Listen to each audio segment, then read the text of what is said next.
Hey MC, this is my 19th vlog, so actually we're almost done with this.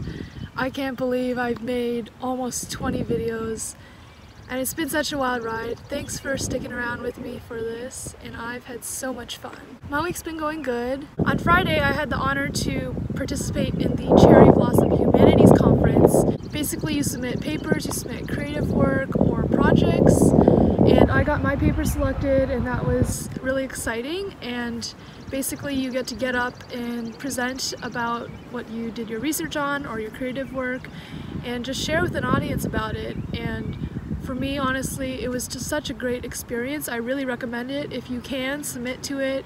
I liked it because I had an opportunity to share my research and my paper with more than just turning it into my professor at the end of the semester, because I know that happens to a lot of papers. We just kind of write it, only the professor reads it, and you're just like, I did all that work, and no one's ever going to know how awesome it was. So this was a great opportunity for me to share that with people. So today I wanted to share a little bit about the transfer admission process and how it's different from the freshman one, because there are a lot of differences and I definitely did not know about any of these before I went through it myself. And this will differ based on whether you're a first-year transfer student, like maybe you've only gone to MC for 1 year, you only have some credits, and you're looking to try to get to a 4-year university as soon as you can. Or if you're like me, you're going to finish your associate's degree and then transfer after you've done 2 years, your 60 hours and everything. And unless you're in some particular hurry, I do recommend finishing your associate's degree completely if you can, because there are a lot of benefits to that. First of all, there's less chance of your new institution not taking all your credits, because sometimes they say, oh, this class didn't transfer, that class didn't transfer. And that can actually be true of regardless of what community college you go to. But if you have your full associate's degree, it's harder for them to deny you some of the credits, and so more things will transfer. And if you go to MC, you're lucky. MC is one of the best community colleges in the country, and your classes will be more likely accepted wherever you go next. So how does the transfer process differ from the freshman process? Well, what colleges are you looking to go to? If you're a freshman, you're probably applying to colleges all across the country, maybe those Ivies, maybe the ones all the way on the other side or close to home, or I don't know where you're applying, but you're probably applying everywhere.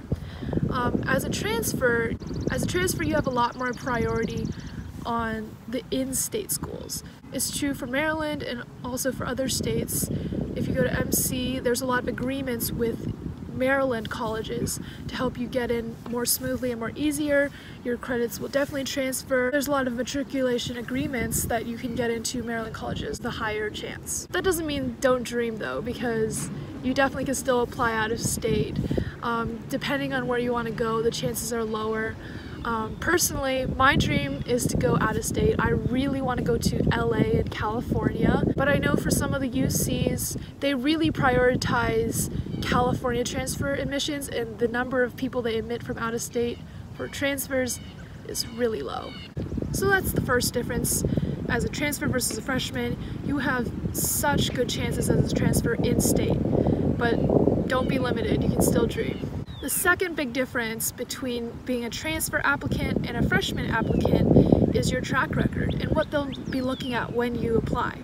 So in your application as a freshman, all your activities, all your GPA, all your SAT and ACT scores, your essays that you write, they're all super important. But one thing that I heard when asking about people's admission processes for transfers is that there's a huge emphasis on your GPA and your track record in college. One thing that colleges do like about transfers that help your chances a lot is that you are already a proven student. You have shown that you can do well in college classes, and they like that because they know you'll stay at their school and graduate. So that's why in transfer applications, your GPA is really important. On the flip side, a lot of the things that are important in a high school application are not at all important in a transfer application. They honestly don't care what you did in high school anymore. That could be a good thing or a bad thing. For me, it's kind of a bad thing because I did a lot of cool stuff in high school and it doesn't matter to them as much anymore. Or maybe for you, it's a fresh start and you can go forward into the next application without having to worry about your high school track record. So that means they don't care what activities you did in high school, they don't care what your GPA was in high school. What really matters is the activities and the effort you've put into your college's community.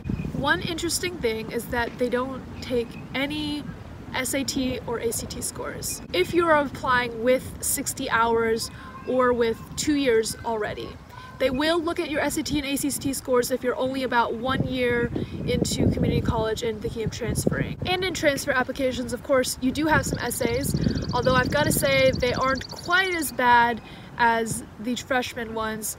They're still important, but I think you have a little of that pressure taken off, that your main selling point is that you're already a proven college student and they don't have quite as big of a weight as they would if you were a freshman.